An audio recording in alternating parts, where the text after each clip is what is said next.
everyone. Today, Group 4 will present our market feasibility study on our chosen product, J crab paste.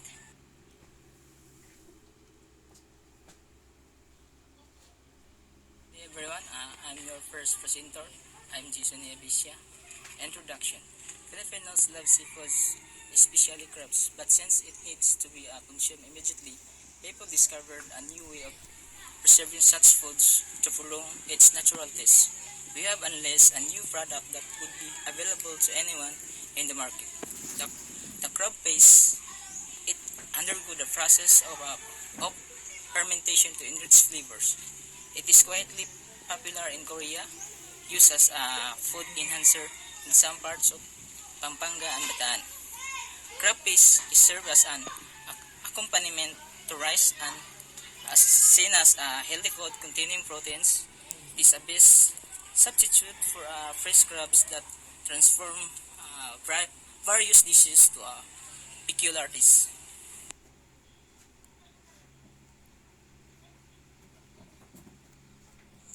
Business description.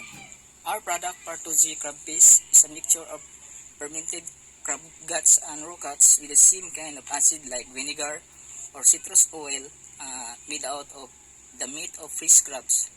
It is used to flavor Asian dish because it possesses a fantastic ingredients and can also be a serving marinade for various foods.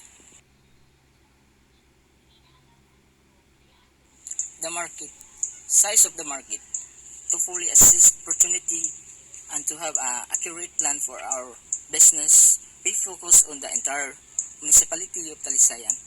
This is where we get the basis of our total revenue of the products that would be sold in the market.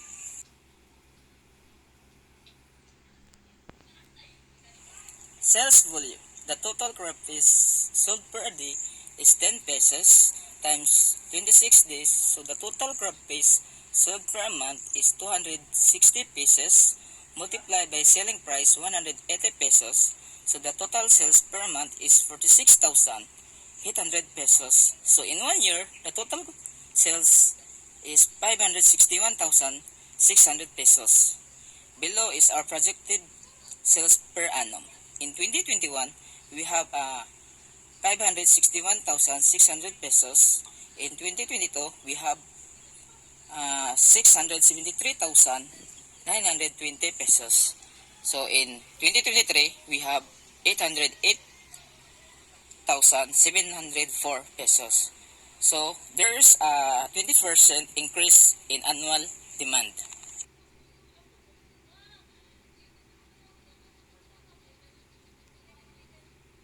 I'm Reniel Egagatam, your second presenter. Target market. People of all ages enjoy delicious food. Therefore, it will incorporated in the market. It will be available to all regardless of varying income since our product is not a highly priced item. We will mostly rely on locals for more year-round business since some of our target customers will only frequent during events and certain occasions and holidays. It will be prepared by food lovers who enjoy modern and majestic dishes that will surely captivate their senses. Also parents at home, especially the mothers since they are the one who prepares food in the family. Another one are those businesses involved in food production or preparation. Small eatery owners, food caterers, and many more. We perceive that our prospective customers will deliberately consume more due to its rising demand for food seasonings. Benefits of product towards the customers. Consists of proteins that is important for building and maintaining muscles. High levels of omega-3 and fatty acids that help reduce risk of dementia and also helps lower triglycerides, reduce blood clotting and make it less to develop an irregular heartbeat. It also contains vitamin B12 and folate that reduce the risk of vitamin deficiency or anemia and also contains selenium. This not production volume. The crab fish made for a day, 10 pieces times 26 days. The number of months per year, 260. And the total number of production in 1 year is 3,120 pieces.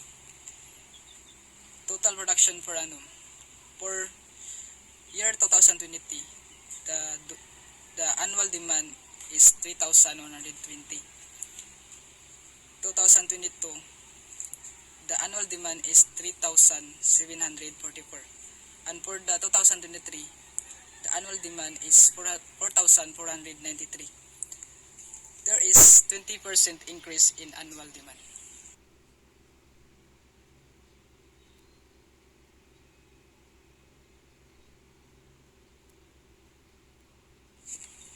Major trends affecting the market. Evolution of phone industry and technology advancement is influential to our business. Nowadays, online selling become popular. They perceive this as an alternative in continuing their business, even at the occurrence of the pandemic. Through this, broader range of the customers can be acquired, and it is also accessible anytime, anywhere. Unlike their traditional shopfront that have a limited time of accommodation.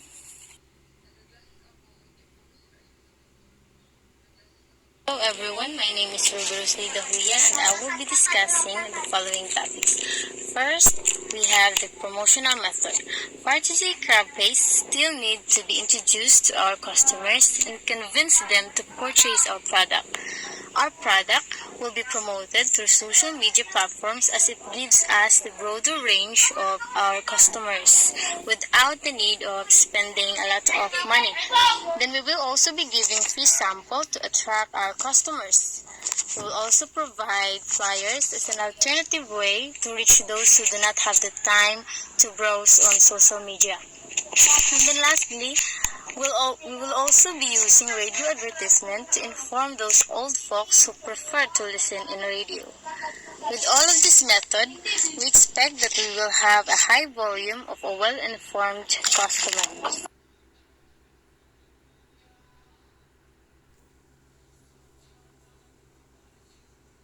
For our conclusion of market share, our total sales for the first month is 48,800 pesos, which is equivalent to 260 products being sold, with expected gain of 6,000 pesos. We also expect that in our first year of operation, we will have a 20% share in our market.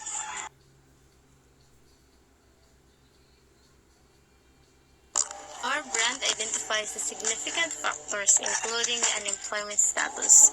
Since we are in a current situation of a pandemic, some of the residents here is unemployed, which leads to an insufficient budget of an individual. The second factor is the inflation rate. If the price of our raw materials goes up, then our product would expect to sell at a high price, which lead to a decrease of our sales. The changes of individual income is also one of the factors in our business. Since most of the resident here is a laborer, changes of individual income emerge, which would lead to a decrease of purchasing power. Then we will also have a tax rate. If our leaders declare an increase of a tax collection, then our business is expected to incur a less profit. And for interest rates, if there will be a changes of interest rates, we will be experiencing less income since the cost of the amount we paid would rise to whatever the percentage may add.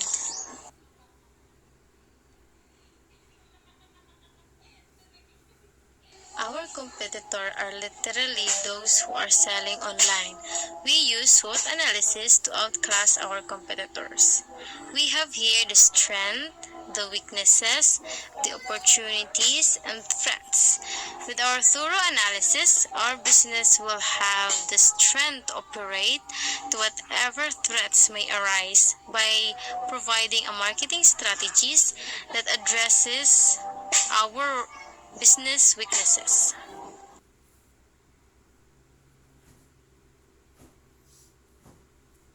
To be able to compete in a competitive business society, our first market strategy is to build a relationship to our customers that would expect to bring great feedback on our business.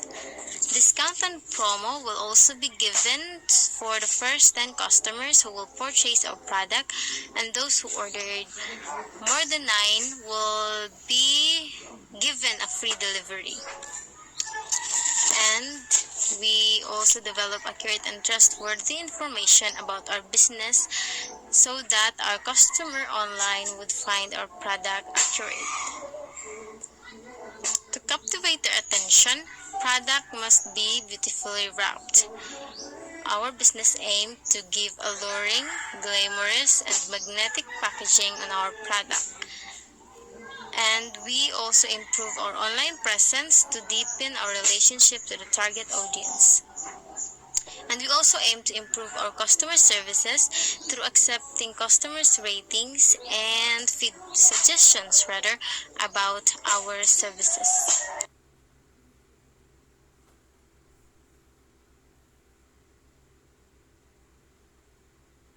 Hello, my name is Cordolisa Ibaok, and I will talk about the cost of the product of our product for 2G crab paste. So as you can see, we have here the table. The for the total cost of the product per product is 89 pesos and 20 cents. So the total production cost per unit is 89 pesos and 20 cents. So add with our markup, that is 90.8. So we have a selling price. We come up to the selling price of 180 pesos. So markup percent is, to get the markup percent, so we'll have to deduct selling price minus total cost over total cost. So that is 180 minus 89.2 over 89.2. That would, the total is 1.02 or 1.2%. Total crab paste made for a day is 10 pieces, and the total cost is the total production cost is 89 and 89.2. Selling price, the gains we have is 90.8, and the net profit per day is 980 pesos. Cost of goods sold. So cost of goods sold per month is 23,192 multiplied by 12. So we have a 278,304 cost of goods sold for year 1. Then for the second year, we will have a 333,964.8. It's because we multiply 0.10% for the increase per year. So in year 3, the cost of goods sold is 400,757.76.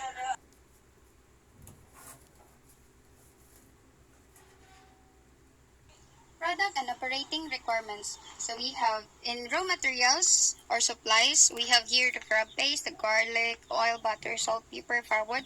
The total is 892 pesos. Sorry. And for next, we have an equipment. The total equipment used for our product is 240 pesos. And in furnitures and fixtures, we have a total of 1,389 pesos.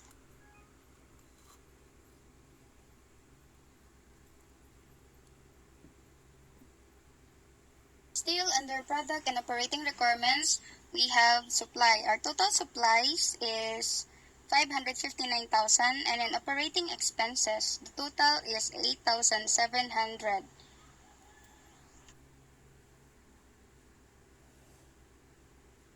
So we have the total monthly projected cost for 2G crab paste for raw materials is 23,192 pesos. And other operating expenses is 559,000. Then additional, the advertisement expense, furniture and fixtures, transportation, processing supplies, and utilities expense, their total is 4,389.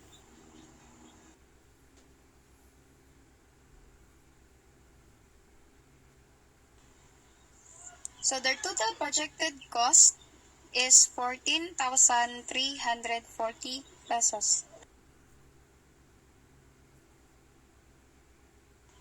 So we have here the income statement projections.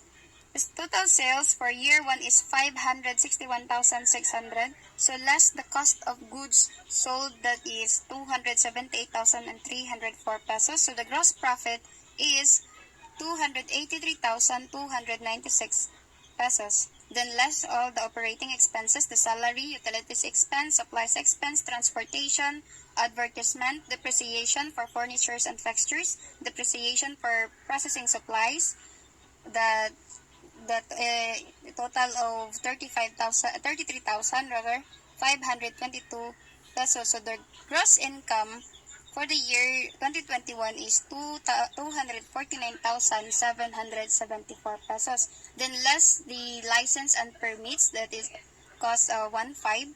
So their net income for the year 2021 is 248,274 pesos. And in year 2022, their total net income is 304,797 and 23 centavos. And in year 2023, their net income is 369,647.80. So we have the 42G crab-based projected cash flow statement for the year ended in 2021 to 2023. So I will first discuss only the first year. Masabtan naman siya sa uban na part. So, maragya po na siya. So in cash flow, we have the initial investment, that is 14,340 pesos. So plus its total sales for crab paste for year 1, that is 561,600 pesos. So their total cash inflow is 575,940 pesos. Then less the total cash flow, that is 315,252 pesos. So their total, their net cash flow is 260,688 pesos.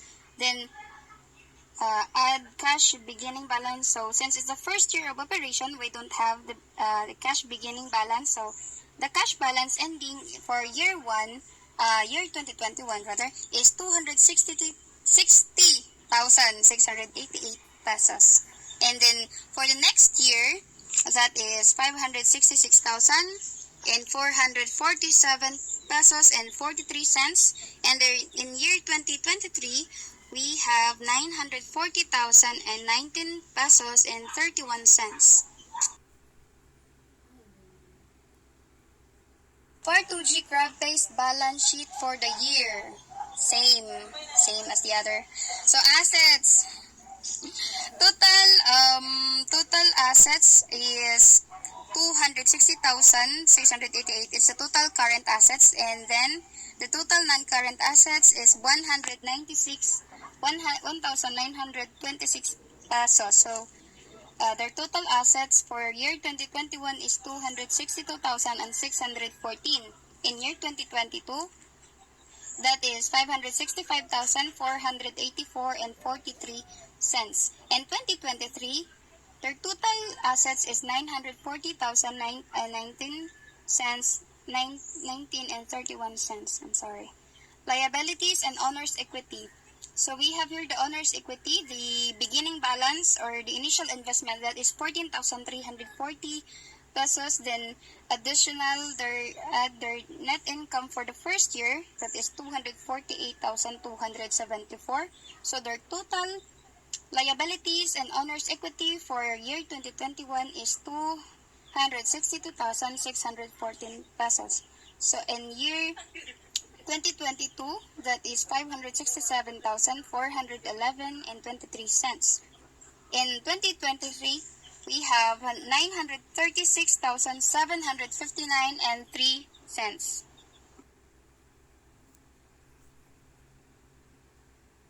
So break-even analysis. So we have here the fixed cost. That the salary cost 24,000, utilities expense 1,000, supplies expense 559 pesos, and transportation expense 6,000, advertisement 1,000, depreciation for furniture and fixtures is 463. Then depreciation for processing supplies is 500. Then license and permits, that is 1,500. So their total fixed cost is 35,022 pesos.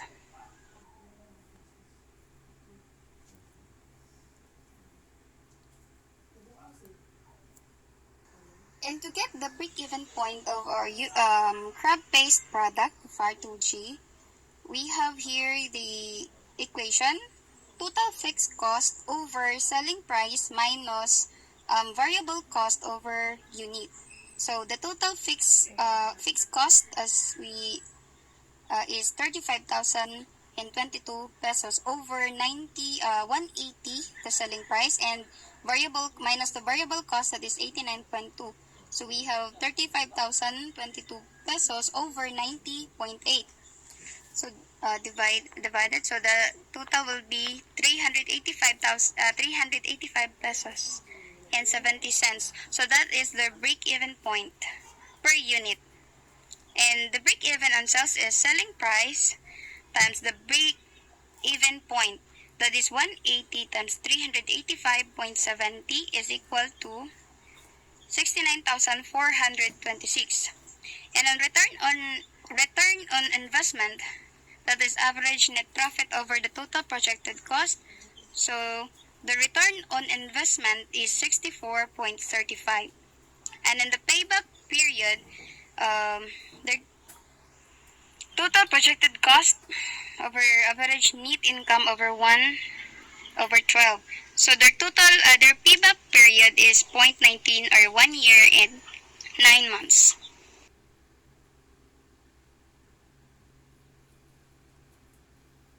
Hi, I am Richard Libago and I will be the one to discuss the remaining topics. So, my first topic is economic impact. So our business have a big contribution to the following. First, the government. It gives government revenue because of tax we pay. Second, create employment because we need the manpower to operate our business. Third, introduce new enhancer to the market as it can be used as a seasoning that goes perfectly with any dishes. And lastly, it create new recipe or serve new kind of dish. Mothers at home can innovate new recipe to their family. Thank you. Production operation requirements.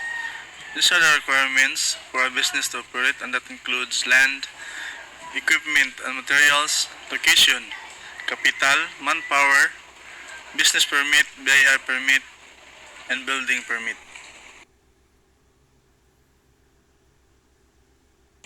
So these are the employees that will manage and run a business. That consists of manager, cook, assistant, packer, two sales representative, and two drivers, two utilities, and five indirect workers.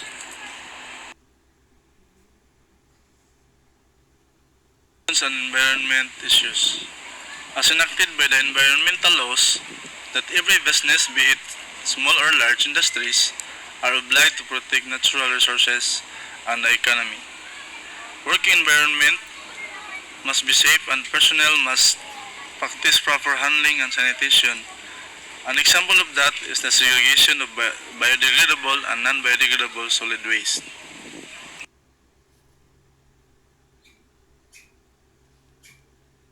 Locations. Our store is located in Poblacion at Talisayan Public Market, and where our product can be easily recognized to the public.